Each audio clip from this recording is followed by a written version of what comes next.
இயேசுவின் பார்வையில் ஒரு நல்ல தலைவன் என்பவன் வெறும் வாய்ச்சொல் வீரனாக இருப்பதில் பயனில்லை. மாறாக சொல்லிலும் செயலிலும் அவன் தலைவனாக செயல்பட வேண்டும் என்று வலியுறுத்துகிறார்.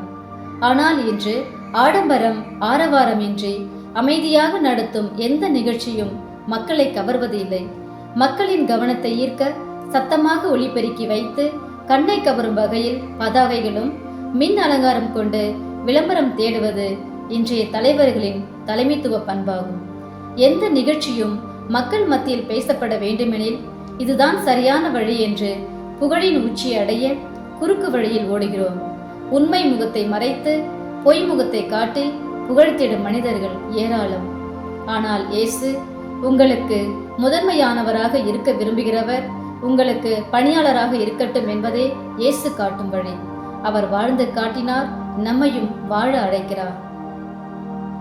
புனித யாக்கோபின் விழாவை கொண்டாடும் இந்த நல்ல நாளில் அவரிடமிருந்து என்ன பாடத்தை கற்றுக்கொள்ளலாம் என சிந்தித்து பார்த்தபோது புனித யாக்கோபு அதிகமாக சினம் கொள்ளக்கூடியவராக இருந்தார்.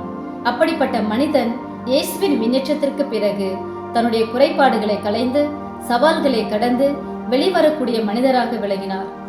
கிபி 43ஆம் ஆண்டு யூதேயாவை ஆண்டு வந்த ஏரோது அக்ரிப்பா ரோமை அரசாங்கத்தை மகிழ்ச்சிப்படுத்த யாக்கோபை கைது செய்ய சொன்னார். வரும் வழியில் முடக்குவாதமுற்ற ஒருவர், யாக்கோபே என்னை குணப்படுத்தும் என்று கூறினார். புனித யாக்கோபு, ஆண்டவர் இயேசுவின் பெயரால் நீ குணமாகு என்று சொன்னார். உடனே அவர் எழுந்து நடக்க தொடங்கினார். இதை பார்த்து கொண்டிருந்த ஜோசியா ஆண்டவர் இயேசுவின் மீது நம்பிக்கை கொண்டு திருமுழுக்கு பெற்றார். நான் இயேசுவை எக்காரணத்தை முன்னிட்டும் பின்பற்றுவதை விட்டுவிட மாட்டேன் என்று தனக்குள் சொல்லிக் கொண்டார். இறுதியில் யாக்கோபோடு ஜோசியாவும் கொல்லப்பட்டார். தன்னுடைய இறப்பின் வழியாக யாக்கோபு இயேசுவுக்கு சான்று பகர்ந்தார். ஆகவே திருத்தூதரான யாக்கோபின் விழாவை கொண்டாடும் இன்றைய நாளில் அவரிடம் விளங்கிய நற்பண்புகளை நமதாக்குவோம். அதன் வழியாக இறையருள் நிறைவாய் பெறுவோம்.